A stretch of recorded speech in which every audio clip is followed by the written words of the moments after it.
في قرية صغيرة تقع بين الجبال الخضراء والأنهار العذبة، ولدت فتاة تدعى سوزانا.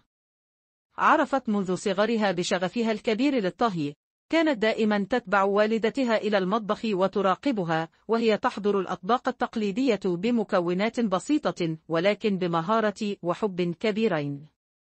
مع مرور الوقت بدأت سوزانا بالابتكار وتجربة وصفات جديدة، جاعلة من مطبخها مختبرا صغيرا للوصفات اللذيذة والنكهات المميزة. لم يكن مجرد الطهي هو ما يميز سوزانا، بل كانت تمتلك أيضا موهبة فريدة في تقديم الأطباق بأناقة وإبداع، مما جعل الجميع من أهل القرية والزوار على حد سواء معجبين بأطباقها. ذات يوم قررت سوزانا أن تفتح مطعمها الخاص في قلب القرية، ولقد أسمته مأكولات الشيف سوزانا. في البداية كانت تتوقع الزبائن من السكان المحليين فقط، ولكن سرعان ما امتدت شهرتها إلى خارج حدود القرية، فأصبح الناس يأتون من كل مكان لتذوق أطباقها الفريدة. كان المطعم ديكورا بسيطا وجميلا يعكس طابع القرية، مع نكهة من سحر الأرياف وجو دافئ يجعل الجميع يشعرون بالراحة. كل طبق كان يحمل في طياته قصة، وكل وصفة كانت نتيجة توازن دقيق بين التقاليد والابتكار.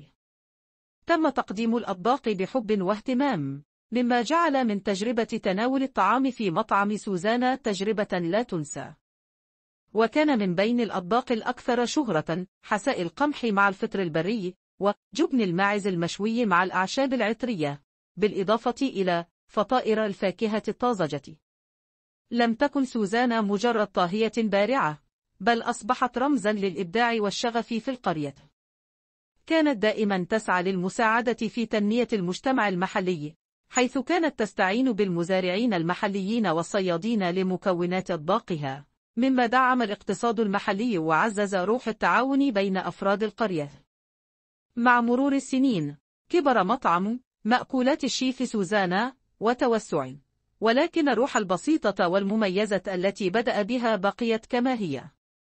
واستمرت سوزانا في تعليم الأجيال الشابة فنون الطهي والحفاظ على تراث الطهي الخاص بالقرية، مما جعلها أسطورة حية في مجال الطهي ومصدر فخر للجميع.